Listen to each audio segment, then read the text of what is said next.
Please don't be convinced by what people say. I'm not brilliant. I'm not a genius. I'm not even gifted, really. I mean, I have gifts, but these are things that all come from God and through me. Everything that is out there, everything that I'm privy to, so are you.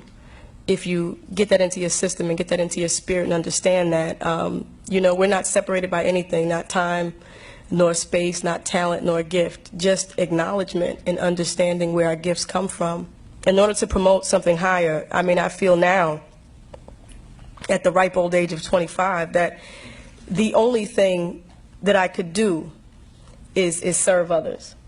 You understand what I'm saying? And because there are people who have not reached that point in their walk, yes, there's a little anger, there's a little resentment, because you raise a standard, you especially when you do it and you make some noise and you're saying something that holds a mirror up to a lot of the negativity and self-indulgent things and messages that a lot of other people, but we're all young. For me now, I'm learning that it's more important to be righteous than to be right. I've tried to be right. This is right. This is an injustice. This is a travesty. I'm right. But I've been very unrighteous and still right.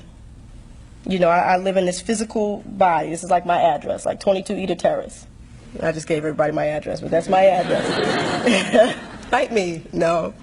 But this is where I live, but there's something much deeper. Who I am, has nothing to do with, the hair and the shoes and stuff, even though I like shoes. So I pray for the people who don't understand me. And I tell you, to be honest with you, I pray more now to understand than to be understood. I pray now to learn how to love than to be loved. Because our enemies are not physical bodies. They're actually our family. They don't know it, and we don't always know it. But our enemies are not, they're not flesh and blood. And our problems are not flesh and blood, even though we think they are. Until you conquer the enemy in yourself, you can't deal with anyone. In order to be used by God, you have to really be used. We always want to be used for the glorious jobs. Let God put me on the stage in front of the people in the Grammy show with a nice dress on. Let me just praise your name. But that's not being used. Sometimes in order to be used, you also have to be humiliated. Love is an incredible thing, and we don't know love like we should. We always talk about, I have unconditional love.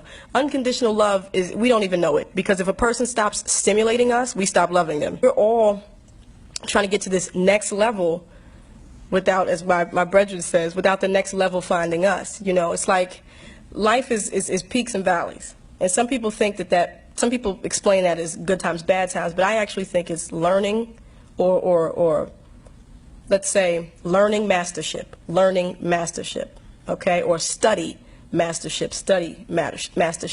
And that's what you stay stuck on top of one hill, one mountain, when, God's intention is that we study and master a bunch of different things. But, once you're on the top of that mountain, you have to go this way. And then once you learn and you go through that, you are on the top of another one. So I would just encourage everybody, never be afraid of not knowing. Never be afraid of not knowing. Find out. Because that's how you get, to mastership. Let's not be mediocre in our greatness. You know what I mean? Like, think big. Think big. And think in doses. Think in experiences. And don't be afraid of experiences that teach you.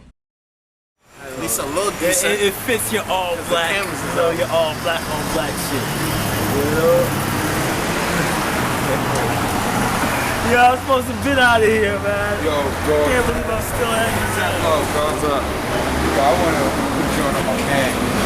Yo, this is my man, Gabe J. That's the spot on Washington. Yes, that's what I want to. I want to feature Martine and her together. My man do his damn thing from Nigeria. This is really cool. This revolution is filled with so many ironies, really. First you tell us that it is manly to keep your word. All right? If you are a man, you keep your word. And now all that the black people in this country are demanding, and even the black people in the whole world are demanding, is that you keep your word. You told us we were free. Well then, show us that we're free. You told us that there is justice, equality for all in this country. Well then, stick to your word and let us see the justice and equality for all. Or else admit to us that you're not a man, you're a worm, you're afraid of us, you're afraid to give us equal stand. You're afraid that if you give us equal ground, that we will match you and we will override you. And if that's what you're afraid of us, then tell us that just what you're afraid of. But don't keep hiding it from us and holding this up to us, and every time we ask you for something, you give us a little bit of something, and it's all tokenism. We don't want tokenism. And there are most black men in this world that don't want charity. And yet still every time we ask you for something, you give us a little piece, a little piece. You're playing games with us. We're not children. We're big men. I've seen my father have to put up with all kinds of stuff. He was a big man. He raised a family. He went down south, and he had to go around to the back door with his wife. We're not asking for anything. We're not asking for any favors. All we want is what's ours. Now, there are many black veterans who are coming back, and they're mad. They're angry. Do you think that they're going to sit down through this? Our fathers didn't have the knowledge that we have. They sat through it. But there are other black youth that are not going to sit through it. We know about Che. We know about Fanon. We've read the books of our revolution. We've listened to Mao and his quotations. We know where we stand. We're not going to sit for it. We're asking, and if we ask and we don't get, we're prepared to stand up and take it. If I ask a man, I tell a man I am hungry. I tell him I am cold. And I ask him to do something about my condition. And this man holds a loaf of bread right in front of me so I can see it, and I keep asking him, I'm begging him to please give me a slice of the loaf of bread. I am hungry. Then it is known by every psychologist that the next step in the progression is I am going to knock him upside the head and take the bread from him. I'm not going to starve to death. All we're asking, no one wants to see blood. No one likes the smell of blood. No one wants war. Anyone who's been in war doesn't want war. Everyone knows what it is to see the inside of a man's gut hanging out and see your friends die, see relatives die. No one wants to regress back to the state of mind where you have to think it's all for the cause, therefore my mother has to die, my wife has to die, my brothers and sisters have to die. No one wants that. But you're pushing us to it. You're leaving us no choice. We're asking, we're begging. The students up at Columbia, they ask. The brothers down south ask. The brothers in Latin America, the brothers in Africa, they're all asking. All they're doing is asking. Our fathers asked. Our grandfathers asked. The presidents of our universities, our colleges had to go to your back doors to beg that their children be given just enough money so that they could be taught something to live off. And yet still they ask and ask and ask, and you refuse to give them anything. Now, we're just about out of patience. We're not going to ask anymore. The news media says that it's only the young that are militant, only the young that want this and want that. Okay, but we're 40% of the black population now. Or we were a year ago, and still yet we're climbing. Before long we'll be 50%, 55%, and then we'll have the command.